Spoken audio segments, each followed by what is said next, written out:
Flooding.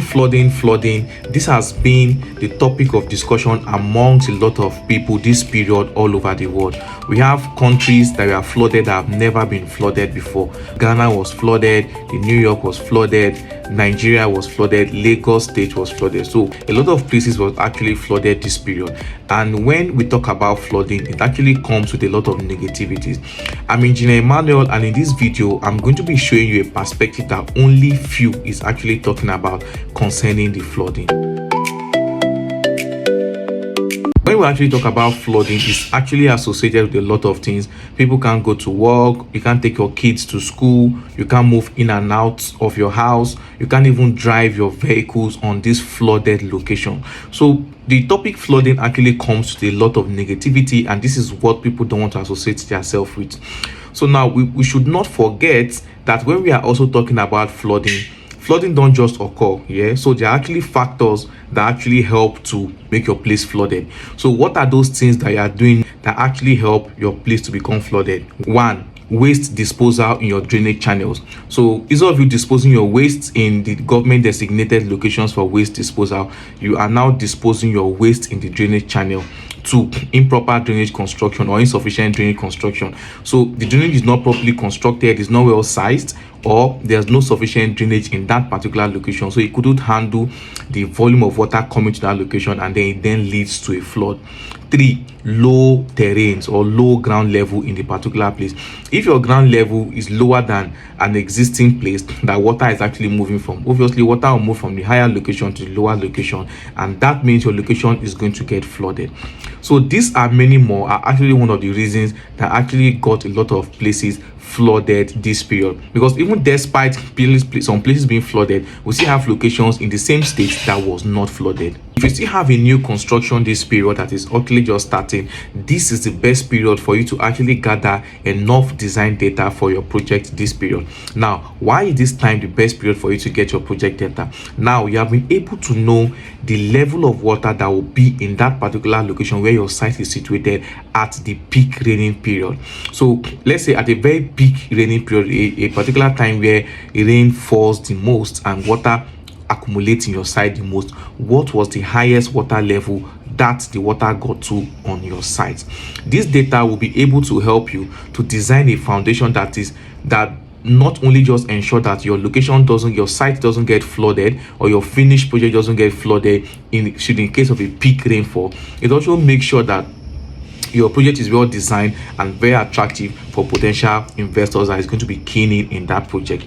So now, how can you leverage on this data? Let's take, for example, in a particular location where your site is, the water level from the natural ground level got to say 500 millimeter above the natural ground level, and during the peak raining period you were able to visit that site to take this measurement.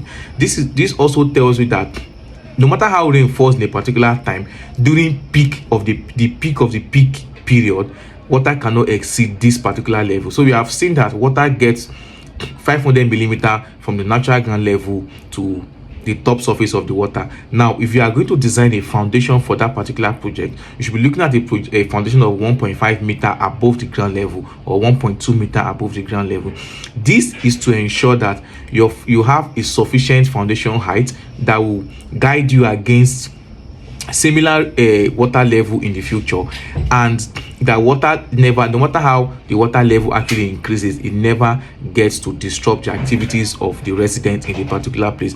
And also, this water level that you have been able to gather, the data from this water level you have been able to gather this period, will also help you to be able to do other constructions within your place. To help you to determine your estate level, it will help you to determine your compound level, it will help you to determine your drainage level, it will help you to determine your German floor level, it will also help you to determine the road level. Do you understand? The road level, because these are the water level data is actually a very important data in construction, because it just tells you a lot and it makes sure that you get your foundation leveling correct from inception. So for those that is actually doing construction this period, and your construction, the height of your foundation is still lower or the same with the water level that came on into your site this period, you're actually doing the wrong thing. You might want to stop that project analyze the current water level data that you got during this peak period and be able to use that to redesign your foundation to be able to take care of water level on your site during peak rain period, to ensure that the water does not get to a point where it actually start coming out from the ground and then overtakes your entire project.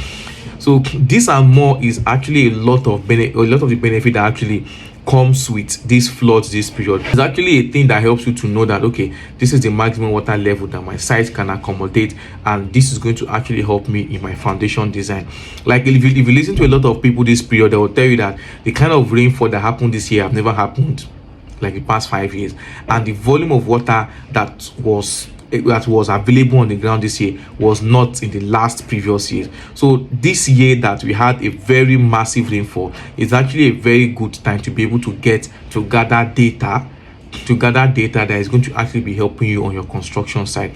What should smart investors do? So smart investors that already own properties in Lagos or anywhere in Nigeria that their site was taken over by water this period is to start celebrating, because you have been able to get a data that is going to actually be saving you stress in the nearest future. Always make sure that you have an engineer on your project. Like I will always advise, stop using people that are not professionals on your project, because of a project is something that should stand the test of time and not something that should be subject to natural disasters that will start distorting your project. And also to have an engineer manual. And smart investors this period will not just be crying like other people crying that their project was taken over by flood, but will be smarter by acting on the flood data that they have gotten on their project this period and use it to actually better and improve the quality of work that is actually going on their construction site. So for those that was affected by flood this period, this is my sincere apologies to you guys. Really sorry. Nature can just be nature, and it can just decide to do whatever it wants to do. So but the most importantly is what we actually learn from this entire scenario. That is what matters the most. So for investors that are about to start their construction project, kudos to you. You are actually on track. Use this rainfall data to be able to design your foundation. Make sure that everything is correct and flood doesn't disturb your finished project. And then for those that are crying, sincere apologies. It is well with you. So see you guys on the next one, where we are going to be exploring more useful engineering information. I remain Engineer Victory Emmanuel.